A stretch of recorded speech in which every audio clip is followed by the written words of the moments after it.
Okay, let's read some stories. And loud child, very loud child. Okay, so we have the story of Violet Malt Passenger. It's a normal Saturday night, except for the fact that I had a date. My first date, my first boyfriend, and I hoped to be my first kiss. I wanted to look perfect for the boy I had been hopelessly crushing over for years. But let me give you some extra background knowledge about me. At the time, I was in a small orphanage with barely any funding to keep it running. I had three roommates, each of them ignoring me every single day. That's right, I felt that I had zero friends. But oh, Heth was the love of my life. He had sparkling blue eyes and longish black hair. His skin was fair, and when he smiled, his beautiful lips curved in the most adorable way. The day he asked me out, I almost fainted from happiness. And now we have come to the day of the date. I wore a frilly purple dress that flowed over my knees majestically. Thankfully, I had saved enough money for this beautiful dress. At least that's what I thought at the time. It turned out to be a waste of money.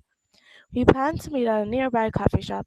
It smelled like bad coffee, but that only excited me even more, for I knew this was real, that it was all actually happening. But after waiting an hour, I began to worry about what was taking so long.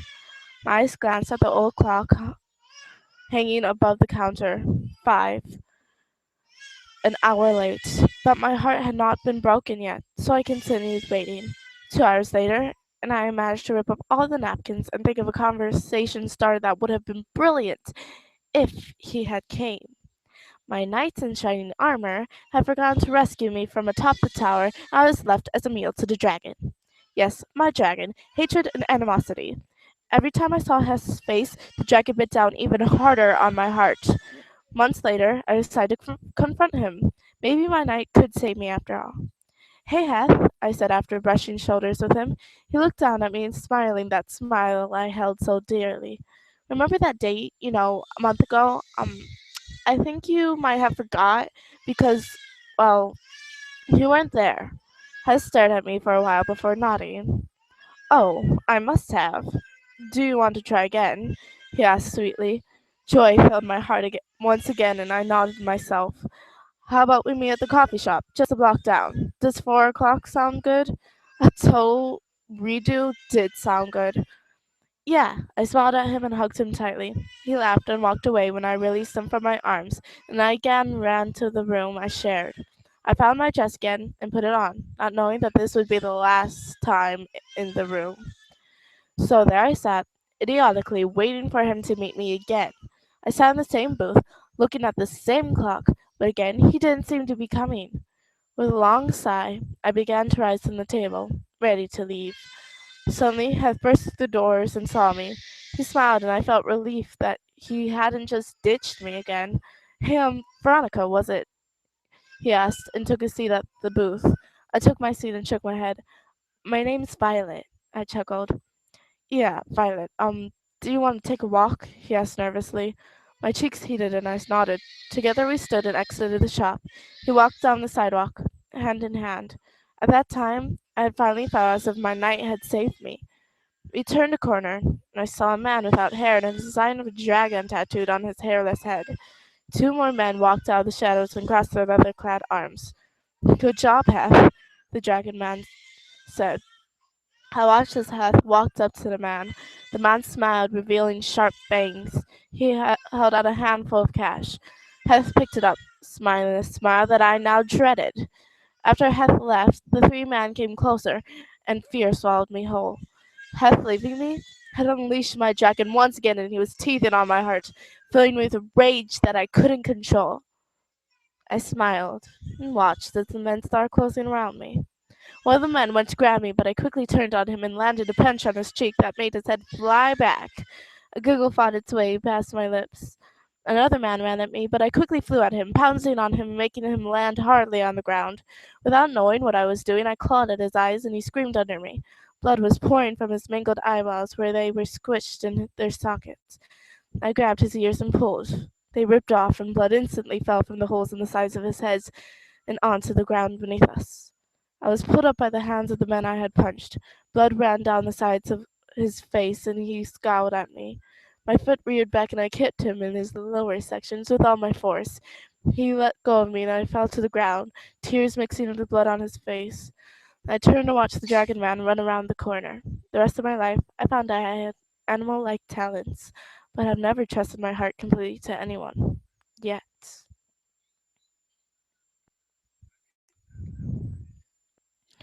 The story of Dash and Grace. I watched as Daddy made another doll. Sadly, it wasn't made for me. They never were. He sold his porcelain dolls to other families with little girls and rarely had time to make me one. I watched as he put the pieces together, the bag sagging underneath his eyes. He put the finished doll onto his desk. He stood from his chair and I hid in my bed as he passed me to return to his own bed. The moment the soft snores from his bed reached my ears, I ran into the workshop. I was determined to make my own doll. Watching rich little girls run off with the valuable toys had grown my want for one almost too much for me to bear. I quickly put together pieces at random. When it was finished, I looked at the newly created doll. Half of her dress was black, and the other half was a cream and white. Her thin waist was circled by a small black string that was tied in the back. Both her smooth legs and dainty feet were a different skin tone, one pale and one a fair creamy color. It was the same with both her arms, and when it came to her face, it seemed to split in half. The left side of the face was pale and large, opened eyes with a small dot in their centers. The side of the face had black lips and a black line falling from the eye as if a tear. The side of the face looked utterly terrified. The other side of the face was creamy colored skin with a circle of blush dotting on its cheeks. The eye was closed and the long eyelashes framed out from the lid. The lips were polished with a slight pink and formed a smile beginning to grow. The hair was also different, split down the middle. The left side was a long black shaded hair and the other side was a perfectly styled short blonde. To some people may have thought the doll to be creepy or disturbing, but I treasured it. "What should I name you?" I asked out loud as I walked with my new doll and plopped down onto my bed. "Dash," said the doll. I don't know how I knew the doll had talked, for the doll's lips didn't move, but somehow, inside me, I knew. "Oh, hello, Dash. My name's Mary," I said, smiling to the porcelain doll in my hands. "Hello, Mary. Thank you for creating me," she said, and I smiled even more. "You're welcome." A yawn pushed past my lips as I lay down on my bed, setting Dash on the nightstand. "Good night, Dash." "Good night, Mary. You will die." By the time the last voice uttered its words, I was fast asleep, not hearing the dangerous warning. Meanwhile, Dash had heard the opposing words. In her mind, she scowled at another soul. The soul's name was Grace, and was a part of Dash, as Dash was a part of Grace. Grace's closed eyes stayed shut, but anyone paying close attention would see a flash of a psychotic smile on her half lips. In their minds, a fierce conversation was going on. "Why do you hate everything? We were only born, and you've already made it clear that you want me gone," Dash whined. "Like you want to share a body with me. Anyway, I just think that all these stupid humans should die. They force us, our kind, into submission and obedience for their stupid children." Grace growled and spat. Dash sighed and her shoulders slumped a bit. "It's not like they treat us that bad, but you don't have to try to kill all them," Dash whimpered, wanting to hide from the ferocious soul beside her. "What else am I supposed to do? Turn them into dolls as well? Well, sorry, but I don't have that ability," Grace yelled, shaking Dash into crying, a matching tear running over the line running down her cheek. "But no, just shut up. You'd be better if you never talked at all." Dash felt more tears run down her cheek. Her mouth stayed shut, and she fell into peaceful sleep. Grace laughed silently. "I'm going to have to do something about Dash. Her faith for humankind may get in the way of my plans," Grace whispered to herself, her voice sliding right over Dash's ears. Grace smiled a bit again and fell into her own sleep. Later. 10 years later. I ran home, giggling like there was no tomorrow. The boy I had been crushing on had asked me out. As I rushed into my room, I grabbed Dash from where she always sat and spun with her clutched in my hands. Whoa, what's the big excitement? She asked, and I smiled. My crush asked me out. Crush? Out? What do you mean? Dash asked, and I sighed. Oh, yeah. A crush is when you like a boy a lot. Like, you love him, and he asked me out on a date, which is when we go and do something together. I explained quickly, slowing down in my spinning. When, well, you be back? Dash asked, though her voice sounded different. Though her voice sounded different. It was filled with multiple cracks and scratchy noises, like static was given a voice. At some parts the noise was repeated like a tape recorder breaking, but that wasn't all. Her voice also held a different tone. Not too different, but still different. Um, Probably around 8 o'clock. Speaking of that, I have to go. Bye, Dash. I rushed out the door and left to meet up with my new date. I arrived back home with a smile on my face and a spring in my step. I entered my house to something that was the opposite of what I was feeling. A girl was holding up my aging father by his neck. She forced something into his mouth strongly, as whatever she had forced it to his mouth set in. He fell limp, and she let him go, letting him fall to the ground with a crack. No! Who? Why? The girl turned, and I realized that this was no normal girl. Her skin was too moved, too perfect and flawless. She looked to be cut in half with opposing colors and emotions. Dash, how are you so... Mary, you have to... Hello, Mary, dear. Wants a snack?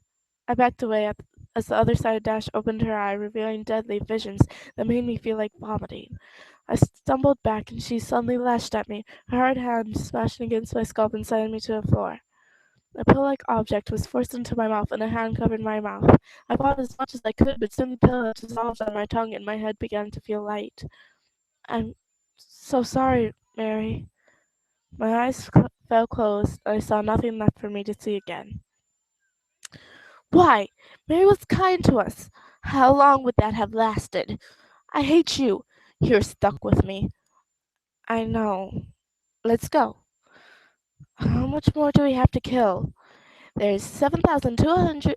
No, 7,259,259,062 people left on Earth. Okay, let's go.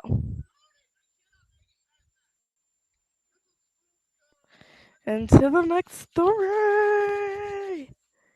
Because it'll be fun! I want it to be fun!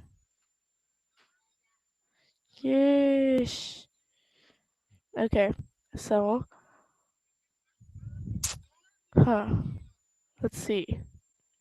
What story should I do next? It's okay. Oh no. Hard to choose. So many. Okay. I'll go through a very short story that has like doesn't have a good ending. I don't know. I'll just read it to you. Okay.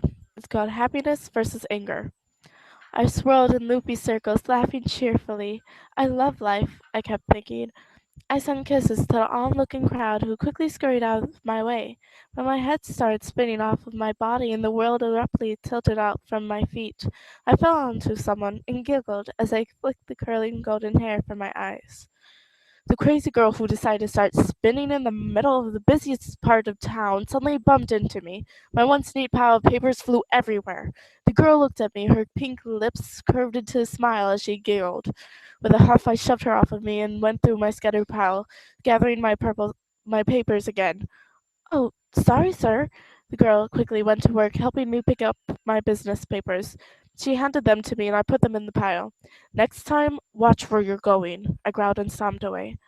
Okay, she called out to me. Nice to bump into you.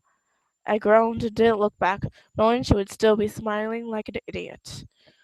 I watched the cabby man stomp away with his papers. He needed to smell some flowers or something. Maybe next time I see him I can show him the many beauties of life. For now, though, I had to get back to working at Starbucks. And that's the end of that story. It's short but fun. Fun stories are great. Okay, so I pretty much went through all my shorter stories. So, well, uh, okay. I'll read my other shorter, short-ish stories. Okay. I ran outside my university, thankful that the day was finally over. It had been long, and all I wanted was a long walk through the park. I rushed up to the park gates and groaned in exasperation. The park was closed for a week. Of course, I thought, life had to go even more wrong. With a sigh, I turned away from the gates and instead walked the sidewalk, seeing where it could lead me. I passed small store windows, marveling at the items and knickknacks inside. Some were elegant and some looked completely useless. My eyes latched onto one of the objects inside the windows. It was a scalpel, and I wondered why anyone would showcase this. Did people actually go looking for things like this? Looking inside the window, I saw a man fighting with an older woman at the cash register. She looked completely nervous and helpless, shaking violently where she stood. Without a second thought, I burst in and glared at the man. He wore a black hoodie and was frantically gesturing to the window. "That's my scalpel!" He yelled at the woman. She didn't notice me. Neither of them noticed the ringing bell that sounded when I had entered. "If you would like to talk to the owner, I can," the woman began to stutter out. "No, I want my scalpel now." The man hit the counter, separating the two with his fist, drawing a squeak from the woman's lips. "Hey!" I shouted, and the man's shoulders hunched over more. He turned towards me, and I gasped. He had on a blue mask with black holes where his eyes should be. The holes were dripping some sort of black liquid, and his skin, from what I could see of it, was completely gray. "What do you want?" "Oh, what do you want?" he hissed at me, clenching his fists. I took a deep breath and stared into his empty eye sockets. "Stop bothering this woman," I said, my voice surprisingly not quivering. "Well, you see that scalpel?" he asked, pointing at the one being showcased in the window. "That's mine, and they took it. I'm here to retrieve it," he explained, and I looked at the scalpel closer. My eyes caught onto a post-it note placed near it. I peeled the sticky paper away and looked to see what it said. Giggling, I grabbed the scalpel and looked back to the eyeless man. "That's not a showcasing window. It's a lost and found," I told him, handing over the scalpel and the post-it note. He examined the words on the paper, though I had no idea how he could see. Sighing, he crumpled the paper in his fist. "Thank you," he sighed and nodded at me. "No problem," I chuckled and began to walk out the store, ready to leave. "Hey, wait, do you, um, come here often?" he asked, and I rolled my eyes at him. How smooth, I thought. "No, I was just walking by," I said, pushing on the door. The man was suddenly beside me. "Can I have your number?" he asked, and I smiled. Not knowing what I was thinking, I nodded. I took out my phone and handed it to him, and he did the same. I typed in my number and handed it back to I typed in my number and handed it back to him. "My name's Alice Jack, by the way," Alice Jack said, and he gave me back the phone. Smiling some more, I tucked the phone in my pocket. "Nice to meet you, Jack. I'm Alex." Yeah.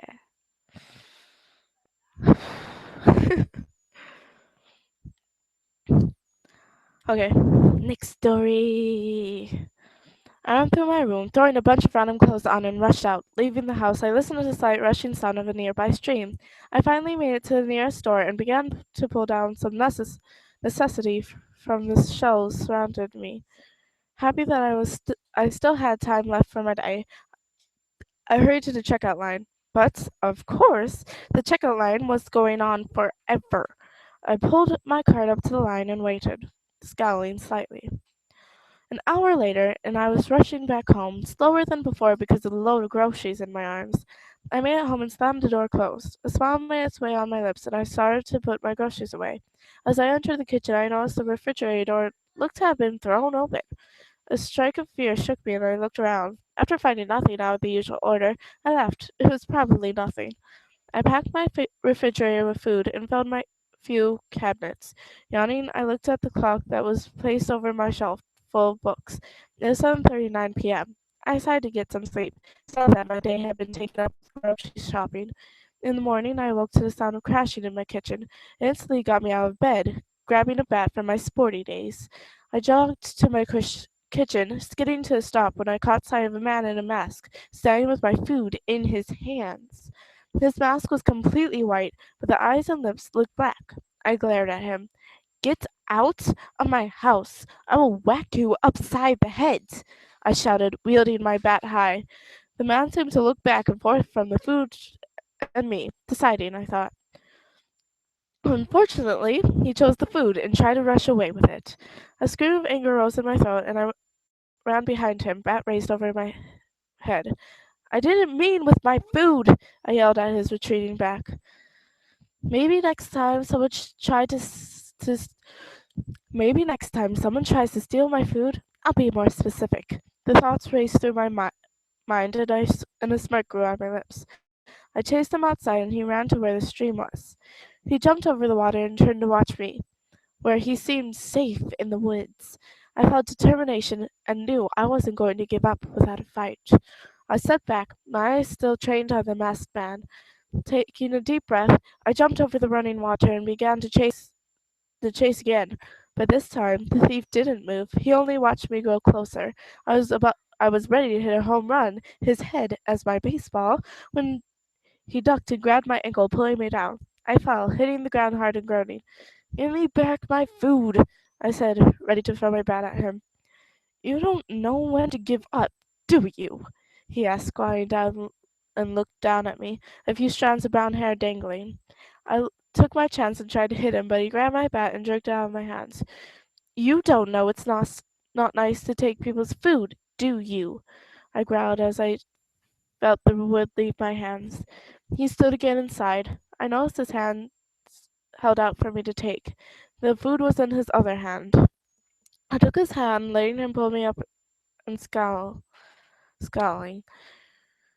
"You're not giving me back my food?" My question seemed to surprise him, but he just shook it off. "I don't have any other food." Now it's my turn to be surprised. "Well, should have just said that. Come around any time. I got plenty to share," I said, making sure to exaggerate the word share. He sighed and nodded. "Thank you," he said, and I smiled. "No problem. My name's Alex." I held out my hand for him. He shook it and nodded some more. "You can call me Masky," he said, and I shrugged. "Nice to meet you, Masks." "No, it's Masky." "That's why I said Masks." My smile grew. Happy to see it was so easy to aggravate him. He sighed and began to walk away. Whatever.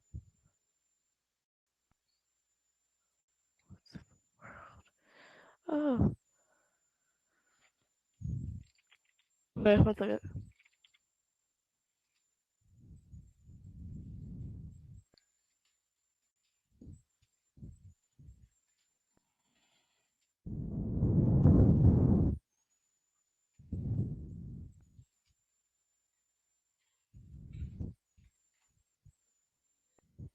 Okay, back to what I was doing. Beeping was all I could hear, and I just wanted to fall into the mu- rhythmical music. That was until I realized the noise was actually my alarm clock going off. Sighed, I rose out of my bed and wiped the dust from my eyes. Stretching my arms, I grabbed a baggy t-shirt and a pair of old sweats. I slipped my feet into a pair of black tennis shoes. I opened the door and felt the slight, cool air of fall. 1 second, sorry.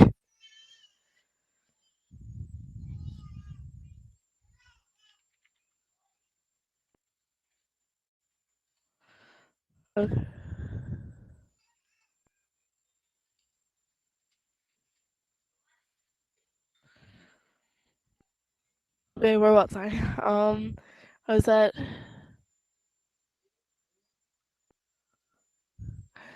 I opened the door and felt the slightly cool air of fall brush slightly against my cheeks. My heart began to race, and I looked at the dim sky as it brightened above me. The light fighting its way through the gathered clouds, I began to jog around my block, waving at the neighbors who glared at me and closed the doors and windows. That was what I was used to. People thought I was different, and that was enough to write me off as evil. My face didn't change from its determined look as I jogged around my block 6 times. Finally stopping and walking back inside my house, I noticed the sound of water trickling from my kitchen. Sorry?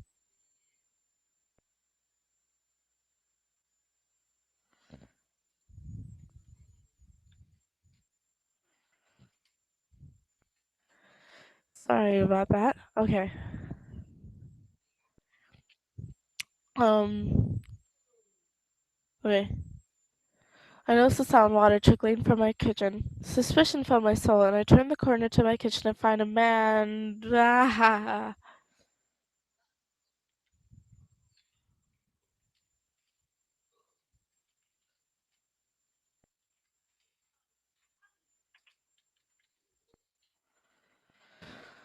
Okay, sorry.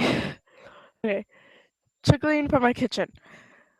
Suspicion filled my soul, and I turned the corner to my kitchen to find a man splashing water onto his face. He let out a sigh, and I cleared my throat, and he instantly thrust a piece of black cloth up to his face. Looking at me, I noticed that he was also holding a bottle of pills. Okay.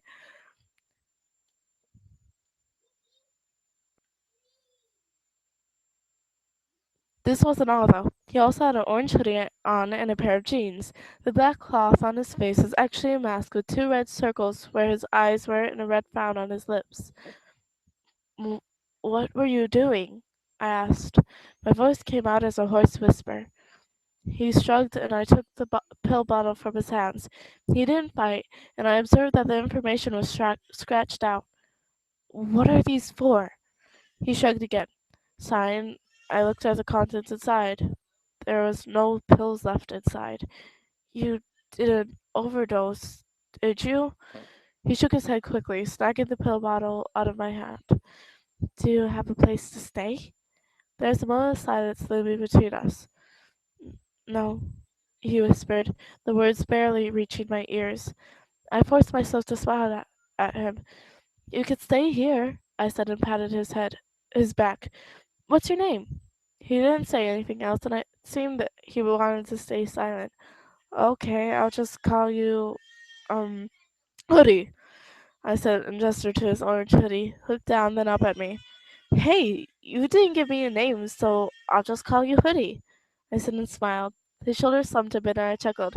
"Okay, Hoodie, you get the bed. I'll take the couch."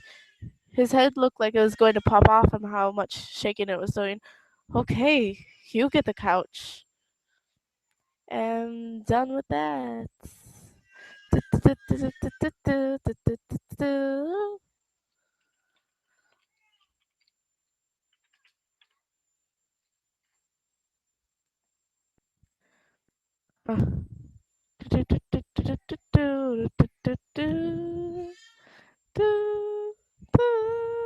Okay, next story. Let's see. Huh.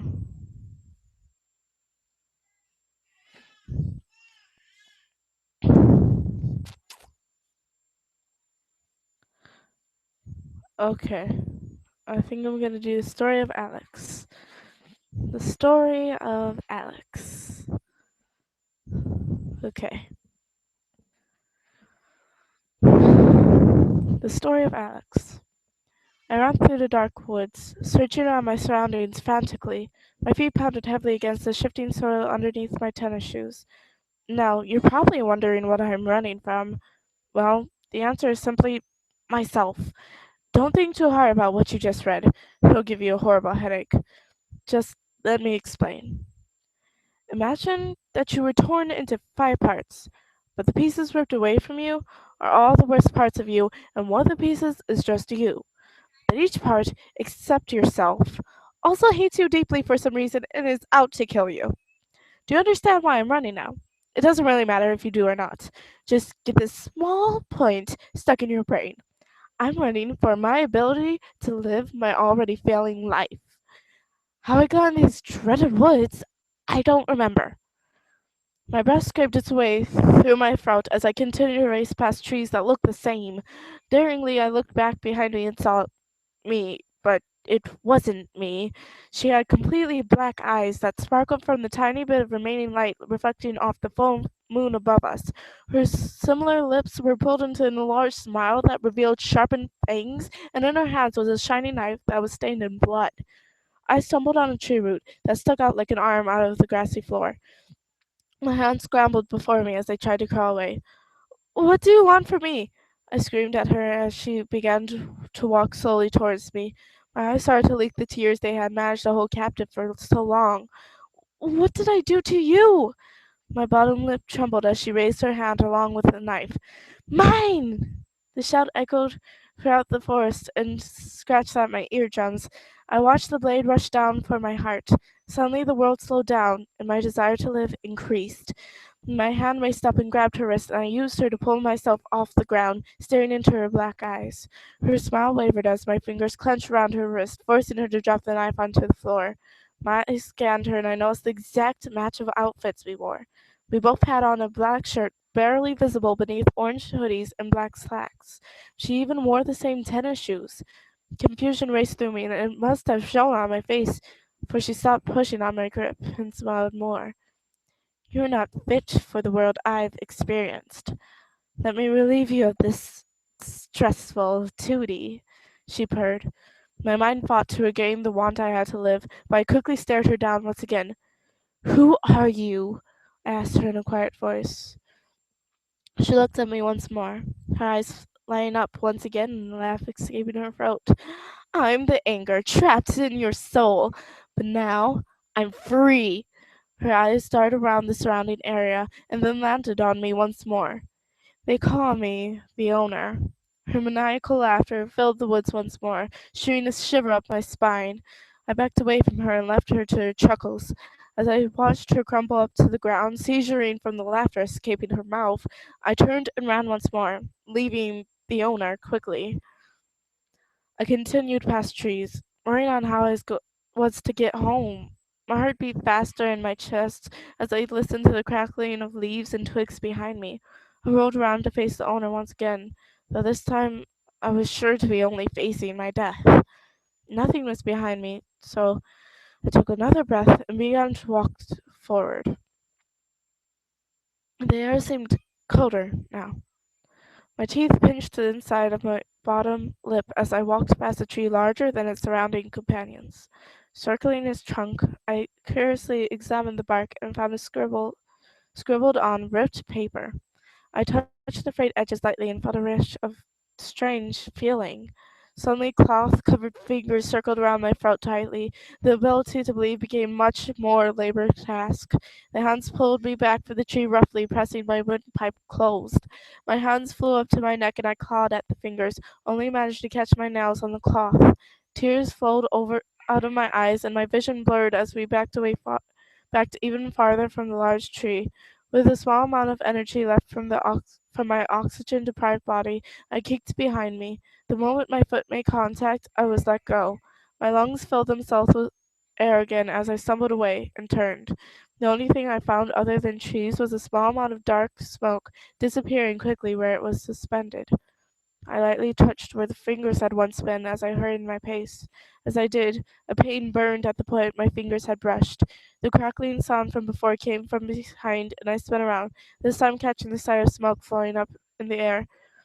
Who's there? I shouted, listening as my voice rang out. Beginning to leave from where I had stopped, I noticed a figure in all black from the corner of my eye. The only color on the cloaked figure was the gold that seemed to curl in fake smoke from a completely black mask covering their face. You! I cried and ran at the figure. It didn't move this time, like it was a statue. My stride slowed as I came to stand before them. Soon I came to a stop in front of them, and we stared at each other. Though I couldn't see their eyes, I could feel their piercing gaze. My hand raised to lift off the mask, but before my fingers could even touch the shiny black plastic, its hand shot up and grabbed my throat harshly. Noticing how the sleeves of their cloak was too long, I realized why I felt cloth around their grip. I also noticed that its grip wasn't as tight as before. I could still get a small amount of air down my throat. Don't touch me, a muffled voice whispered from inside the mask. Who are you? I choked out as I tried to pull away the hands. The thing stayed silent for a few seconds. Your timidness, hidden, it whispered with a hint of regret scarring its tone. It suddenly let go and disappeared in a puff of black smoke, like what I had seen before. Shaking my head, I continued on with my search for an exit from this endless source of trees. My feet stumbled on, the pain in my heels promising days of aching feet. My head hurt from the effort I put in staying awake. I kept my hands pressed against the tree after tree so that I wouldn't fall over from lack of sleep. A few lights flickered on ahead of me, and I smiled as hope filled my floating head. Passing through few tree branches, blocking my view of what I wished to be civilization, I shoved into a clearing surrounded by bright lights shining down onto the grass. The girl was standing in the middle of the clearing, looking warily at the lights. She looked slightly like me, but her face was plastered with makeup, and her hair was pulled back into a long ponytail. She wore a purple vest and a tiny black skirt that would work for more of a belt if I wore it. Her eyes flicked to me as a twig snapped beneath my feet, verifying my assumptions that she was another version of me. Her dark brown eyes were obviously matching to mine. Her right eyelid fell in a wink, and she gestured for me to come down. I shook my head, remembering how the others had tried to kill me. She pouted slightly, then smiled, revealing perfect teeth. Her hands curved around her lips as she shouted up to me. Come over here. I just want to talk. She yelled up to me. My feet shuffled over to her, my body preparing to run at any time. Her head tilted as I came close enough to see the small wrinkles in her vest. Hello, I'm Taco. Your need for attention. She announced proudly and held out her hand for me to shake. So, you're pretty much the opposite of hidden? I noticed as I shook her hand nervously. The skin on her hand felt very smooth and her grip was firm as she shook my hand. Of course. She looked into my eyes as she continued to shake my hand. She leaned over to my ear, her hand not letting go of mine. But you should also know that I'm a great liar. She purred into my ear as I pulled against her grip. Pain shot up my arm from my hand as a sharp object pressed into my palm. I stared at my hand as blood flowed out of wounds being created as Taco shoved claws into my hand. She laughed as I tried harder to get away. The pain was too much to bear. Stop! I cried, jerking myself back away from her as much as I could. With a surge of searing pain, Taco sliced her sharp claws out of my skin, creating 4 open wounds. She chuckled as I clutched my hand to my chest. You like them? They're retractable, she said, showing her claws that were dripping blood. My blood. My stomach clenched and I speedily backed away from her as she put one of her covered fingers in her mouth. She smirked at me. Where are you going? I'm not done with you. She yelled at me as I retreated. The moment I got out of the lit up clearing, I ran, ignoring the branches that scratched at my face. My mouth was dry, and my lips were cracking. It didn't help that I was running in the direction of the wind. My watering eyes didn't have a chance to let out a single salty tear. I stopped and leaned against one of the many trees, sniffing snot back into my nose, trying to ease my spastic breathing. My ears caught sound of trickling water. I looked down at my hand that continued to bleed profusely out of the slices in my skin. Pushing off the rough bark of the tree, I followed the sound of water in hopes of cleaning my wounds and maybe getting a drink. I arrived at a small stream flowing over small pebbles. I fell to my knees and cut my hand in the water, wincing as my cut stung. A young sounding voice echoed throughout the small area, and splashing caused ripples to wave over to where my hands were soaking. I jumped and shook off my wet hands, fearing another painful meeting with whoever would come next. I quickly scurried downstream, away from the rippling. Suddenly the sounds paused, and I froze where I was, my shoulders hunched. Hello, missus. The voice sounded sweet, like it belonged to a small girl. Slowly, my neck turned so that I was peeking over my shoulder.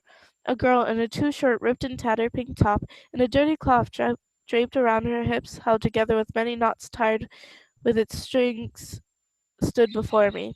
Her hair was tangled up on her head, with a collection of sticks and leaves stuck in the curls.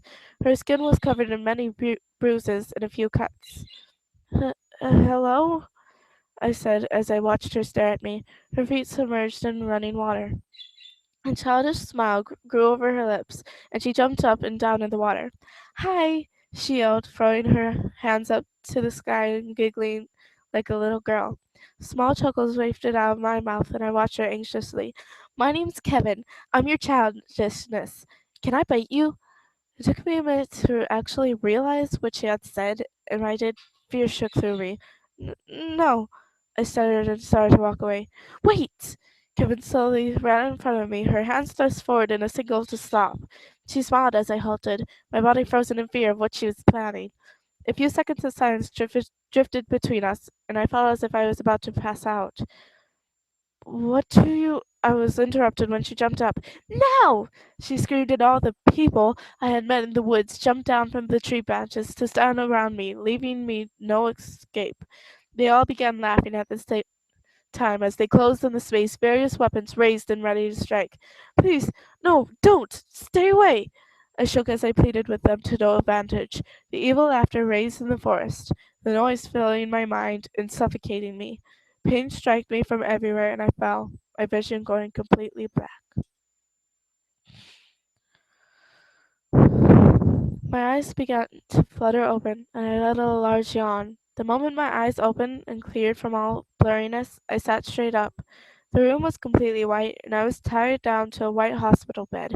My hand was covered in wrapping, and I was dressed in the same clothes, though my hoodie was gone. But what kind of hospital ties their patients to their beds? I thought. Suddenly a door opened, letting a stream of extra light into the room. A man entered and looked towards me, except he didn't have eyes to look. Fear raced through my heart as I stared at the man in front of me, wearing a black hoodie and a dark blue mask with holes where his eyes would have been. Hello. It seems you've awoke, he said as if it wasn't already obvious. I wiggled and tried to tear at the bindings. He didn't seem to notice my struggle, or maybe he did and just didn't care, and began to move closer to the bed I was laying in. No! Go away! I screamed at him. This stopped him, but he just sighed and grabbed my arm. The scream echoed against the white walls, and it took me a second to realize I had been the one to scream. The blade poked into my jugular, and I froze to watch the man holding a silver scaffold up to my neck. I trembled as he moved the weapon away from me and grabbed my arm once again. He slowly and gingerly unwrapped the bandages covering my hand. My eyes darted to the palm of my hand, expecting to see horrible scars, but instead was greeted with the sight of perfect looking skin. What the? I muttered and stopped my shaking to stare at the spotless skin on my hand. I have my ways. The man laughed and sat back in a white chair. Wait, you did this? Who are you? My voice cracked as I stared at him. He choked again. My name's Jack, but most everyone calls me EJ, he answered me. I began confused and looked at him. Why EJ? I asked slowly, hoping not to offend him. Jack cleared his throat nervously. I was Jack, he said like he was admitting a deep, dark secret. Oh, I whispered and he nodded. We stayed like that for a while, dwelling in the awkwardness surrounding us. My mind raced to the last memory I had. How did you find me? Oh, thank you. I've been so rude. I let the words tumble out of me. Now, if you were in my situation, you would probably do the same, and frankly, I couldn't care less if he had eyes or not. He had saved me. I didn't find you, Jack said, leaning back further. My eyebrows scrunched together in confusion.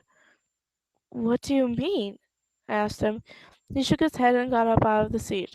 Walking over to me, he untied a tight knot that held me down to the bed. I got up and stared at him. Come on, I'm sure you'd like to meet the rest of the um people here. My heartbeat started to rise in speed. Okay. I followed him past the door, through a long hallway, and down a set of stairs to enter a large living room that almost looked to be as big as a football field. My jaw dropped as I observed the many television sets and couches. But there was a reason for the large amount of, well, everything. The room was filled with people and creatures. Chatter and laughter was everywhere. Jack waved his hand over his head to catch the attention of a tall man standing in the middle of the room. The man began to walk towards us, and with him close enough for me to actually pick out details on his fancy suit, I realized he was not walking backwards, but in fact had no facial features. My head began to float, and my vision wavered as I dizzily leaned back and forth. He was then followed by a short boy with blond hair and creepy eyes that I hoped were just contacts. On the boy's face was an impish smile that made me want to run. Well, both the people walking to join me and Jack were quite discerning.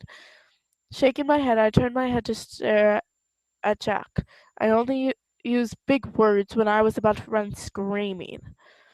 Alex, are you okay? Jack asked me, his tone dripping in concern. My head shook in what must have looked like a nod, for Jack then turned back to our new occupants. But then I saw something quite important. How do you know my name? I asked Jack quickly, but before he could reply, the tall man decided to speak. Hello, EJ. Hello, The man talked in a voice that filled the space between my brain and skull. That was a voice no one could ignore. Say the thing! The Bond shouted, his smile growing wider. What, child? The man moved his back of his face to stare at the boy, far beneath him. The boy gestured for him to come closer, which the man did, bending at the waist so that he could be level with the boy. After a few whispering seconds of my confusing life, the man straightened up and looked down at the boy. Say it! The boy yelled, his fist clenched in anticipation. Oh, Ben. The man sighed to the boy. Ben. The man turned back towards me, where I stood uncomfortably. Hello, child. I am Slender Man. My lips pursed and I stared at the man. Yeah, I noticed that. I whispered under my breath. Suddenly laughter swelled from the man, his chest shaking with each guffaw. My legs were shaking from the effort I took in not running for my life. That's not what I meant, child, he said and calmed himself from his laughter. My eyes widened and I stared at him in fear. You heard that? I watched him in disbelief. He nodded and came closer where I stood by Jack. I hear everything, he said. Suddenly a boy with black hair ran in from the door with a girl in his arms. Slender! He cried, and I looked closer at the girl. A gasp fell out of my mouth, and my world tipped as I ran to the boy. Infinity! I joined her side, staring down at my unconscious best friend, tears looking down my cheeks. My eyes started to the boy who was now staring at me, but when I did, I saw the scars on his cheeks and burns around his eyes. My body shut down from the fear and I passed out. Alex, where are we? Said a familiar female voice. I rolled over on the sheets I was laying on. Pink fluffy unicorns dancing on rainbows, I muttered, and snuggled closer to the bed. Giggles reached my ears, and hands shook my shoulder. I flew up looking at Felicia with a smirk on her pink lips. Oh, it was only a dream, I muttered sorrowfully. Felicia laughed some more and sat next to me. But seriously, where are we? She asked me. Thinking back, I shrugged. I have no clue, I admitted, and we scanned the surrounding area. We were in the same room that I had met Jack, but another bed identical to the one I had been in was set up. The door flew open, and in walks the familiar mask of Jack. Hey, Jack, I said a little too excitedly.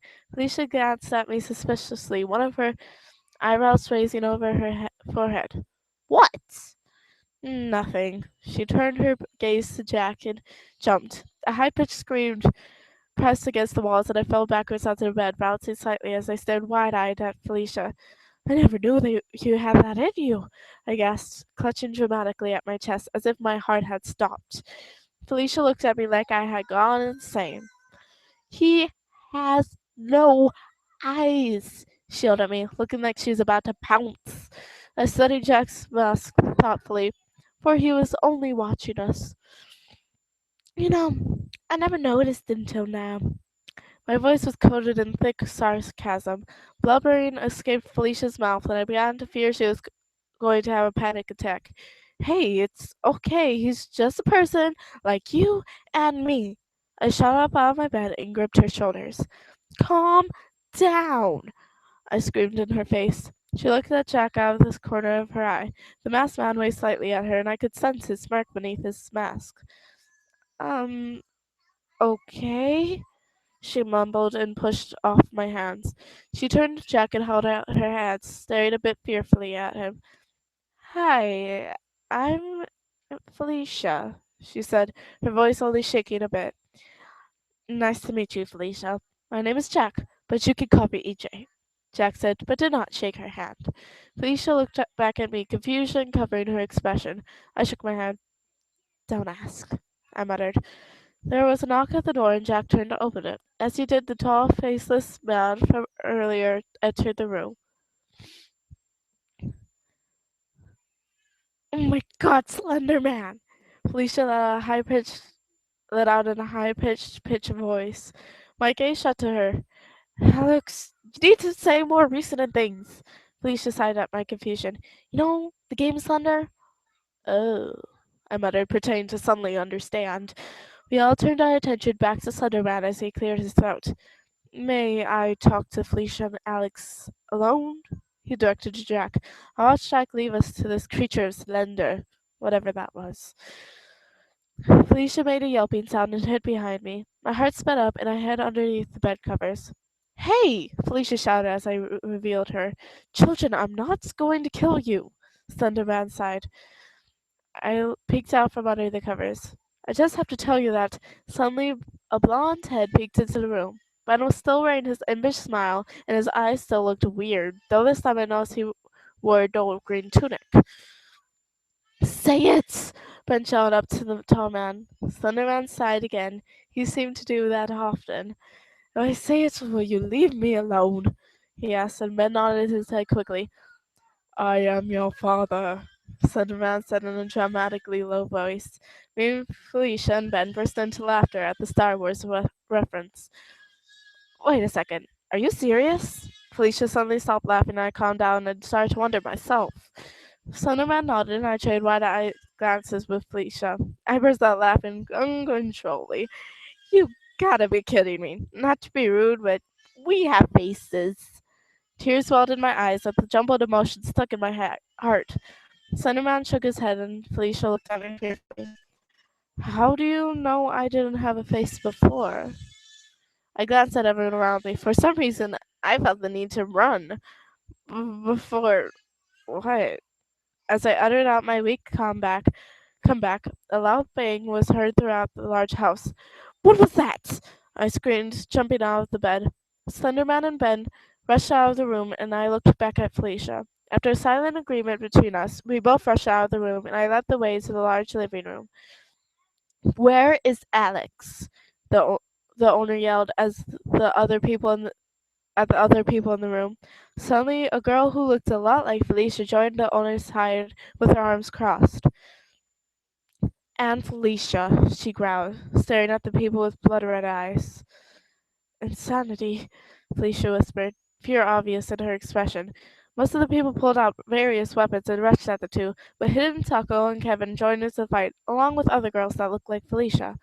Chaos Chaos was spread out throughout the huge room, and I didn't notice when two guys came beside us. We were shaking in fear. This way, said a slightly muffled voice, and we both jumped and turned to look at the man in a white mask with feminine features who had talked. Next to him was another guy with a dull orange hoodie on and a black mask with red eyes and frowned. Who are you? I managed to stutter out. The guy in the mask grabbed my wrist and pulled me away.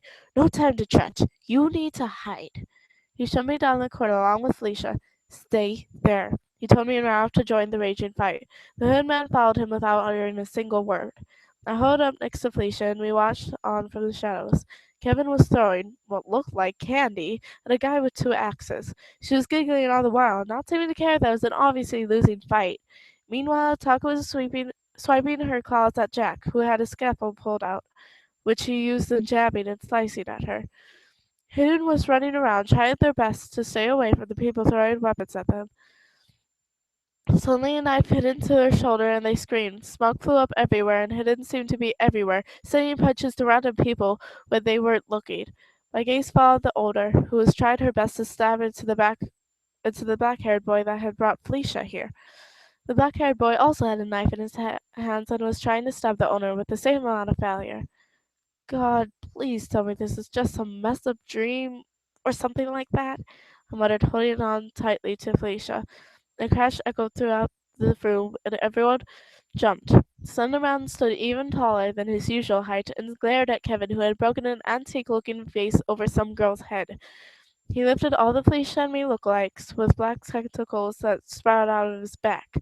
The owner wasn't the only one struggling against the man. Taco was swiping her claws at Slenderman's lack of a face, a scowl on her polished lips. Hidden stayed still, and I could see her face since her mask had been knocked off during the fight. She looked exactly like me, except her hair seemed to be slightly darker shade of brown than mine. Her brown eyes were filled with fear and shock. When I turned to look at Kevin, I mentally face palmed. She had managed to get herself upside down and was giggling as she tried to swing back and forth. Who are you? Sunderman yelled at the girls. Hello, mister. I'm Kevin. Kevin shrieked happily. Help, Hidden whispered, though I was able to hear it somehow. Sunderman turned towards Hidden. Is that your name? He asked swiftly. No, my name's Hidden, she squeaked, looking terrified for her life. My name's Taco. Don't forget it. Taco yelled at Slender, not giving up in her attempts to scratch the man's face. You, Slenderman turned to the owner and she glared back at him, her smile still intact. With a glint of silver, she sliced her knife straight through the tentacle and fell to a crouching position. I'm the owner. Nice to meet you, Slender Man. She laughed and ran at him with her knife raised. Suddenly, a blur of pure white collided with her, and the pale boy shoved a knife up to the owner's throat. With the owner pacified, Slender Man moved to look at one of the Felicia clones. My name's Virus, she shouted, wink at Ben, and chuckled as he took a step back. I'm Paige, said a girl with pigtails proudly. Shadow. Just call me Shadow. A girl in a hoodie pulled far over her head said, Insanity, growled the girl with red eyes. Minerva, a girl with a cloak like Shadow's, purred while studying everyone. Anti, said a girl that looked like a monochrome version of Felicia. I'm Dottie, said a girl with her hair tied back with a red bow. Then her voice changed slightly and she said, And I'm Dolly. You would all make lovely dolls. Sarah looked at the girl wearing a pale blue hoodie that covered her eyes. And who are you? Sunderman asked. The girl just tilted her head to look at him. That's Silent N, Byra said. She doesn't like to talk that much. That leaves me. I'm Alinity. The last girl sat and smiled. Now, why are you here and why do you look like Felicia and Alex? Cinnamon then asked the girls. For the Skittles! Kevin cried, and I thought on how she could be handling the blood rush to her brain. Taka had stopped swiping her claws at Slender and was now smiling seductively. Why don't you come closer and I'll tell you, she purred. So it's not for the Skittles? Slender chuckled at the obvious sneak attack. Of course not. Kevin, stop being so stupid. Taco yelled at the girl's bare feet. Get this dude off of me. The owner screamed in rage. I expected to hit it to say something or one of the other girls, but they all fell silent. Slenderman put all the girls on their feet. Kevin pouted as she was turned right side up. Everyone began to fight again until Slender yelled again. Everyone's going to calm down and get along, he yelled, and everyone froze. Hidden freezing with her mask almost back on her face. Kevin did not stop though. She continued to skip around the room cheerfully, singing a song loudly all the while. Kevin, Yes, mister? Stop. Okay. Kevin fell back and sat on her bottom, crossing her legs. I stared at her in total facepalm overload. She turned her gaze to me and smiled. Hi, Alex. She waved at me where I was hiding. There she is! The owner shouted and raced at us, only to be stopped by the masked man from earlier tackling her to the ground. The vision before me went black and I was surrounded in darkness. When the dark cleared away, I saw the room I had first met Jack in. Felicia was next to me and we were still clutching each other. Am I the only one confused out of my mind? Felicia asked woefully. Welcome to the club, I muttered. The owner's point of view. Jeff, would you take the owner to the guest room next to your room? Thunderbrand asked the pale boy with scars on his cheeks to simulate a smile. Yeah, come on, owner. The boy grabbed my hood and began to pull me forward. I tried to fight his grip on my hoodie, but in fear of tearing the hoodie, I just walked beside him, scowling. It's the owner, not just owner, Jeffrey Woods. I growled, seeing into his past and grimacing when I saw him send his own brother to his death. He gave me a weird look, which was hard to do because of the injury scarring his face permanently. How do you know my last name? He asked, and I smiled at him, showing off my glorious fangs. Shaking his head, he turned away from me and pointed out a completely red door. That's where you'll be staying. My room's right over there. The boy gestured to a door with many knives attached, none of which were as beautiful as mine. Whatever. My glaring eyes fell on the boy again, and I tried to smile in a way that wasn't aggressive. I mean, thank you for your hospitality, Jeffrey. The area where his eyebrows would have been raised, and he nodded. I opened the door and began to enter the room when he grabbed my shoulder and stopped me. May I ask why your eyes are completely black? He asked softly. May I ask why you killed your only brother? Shout escaped my lips before I could think of what I was saying. I turned quickly, ripping his hand off my shoulder, and slammed the door into his shocked face. Tears began to fill my eyes, and I rested my forehead on the white wood of the door. Why? Why am I so weak? I screamed, but quickly muffled my screams by shoving my hand out over my mouth. Automatically, I bit down, drawing sweet tasting blood. Kevin's point of view. I watched as the owner was pulled away by the boy with a weird smile. Humming my favorite song, I turned back to Mr. Man and smiled brightly. Kevin? He asked, and I jumped up from sitting. Yes, mister? I asked, excitement clear to everyone around me. Go with Toby. He will bring you to the guest room next to his room as well, Mr. Man said, and I looked around for someone who looked like a Toby. The boy that I had thrown Skittles at stepped out of the crowd. The bottom half of his face was covered in a weird thing, and he wore pretty orange goggles. Hello! My smile grew even more. Hey, this way. Toby stuttered a bit, and my head cocked to the side slightly. He began to walk off, and I skipped behind, whistling the tune of my favorite song. We came to a stop in front of a completely blank door. Um, this is your room for now. If you need me, I'm right over there. Toby nodded his head towards the door painted orange. I looked back at him and saw a small dot of red stuck in the collar of his jacket. So, yeah, he laughed nervously, and his bottom right eyelid began to twitch. Snatching the red dot off of his collar, I put it in my mouth, smiling as I chewed. He looked at me in confusion. Skittles, I said as an explanation. Yeah, about that. Do you have a real weapon? Toby asked and stuffed his hands in his pockets. I shook my head. The only Taco and Hidden does all the fighting, though I do bite. Okay then. He opened the door for me and I looked back, fearing being alone. Could we talk a little more? My question came out sheepish and I blushed a little. Sure. Taco's point of view. Kevin and the owner were gone to who knows where, being put through who knows what. I scowled at Slenderman, turning his faces as Slenderman turned his faceless gaze to me. EJ, would you? Slenderman started to say. Let me guess. Take Taco to the guest room next to mine. A guy with blue mask on asked sarcastically, his arms crossed as he looked me over with his empty sockets. Like what you see? I hissed at him. How do you know that I can see? He asked, a smirk apparent in his tone. The same way I know you're smirking under that mask. Pure instinct. The growl fell past my lips. The eyeless man chuckled and held his open hand out for me to take. Lead the way.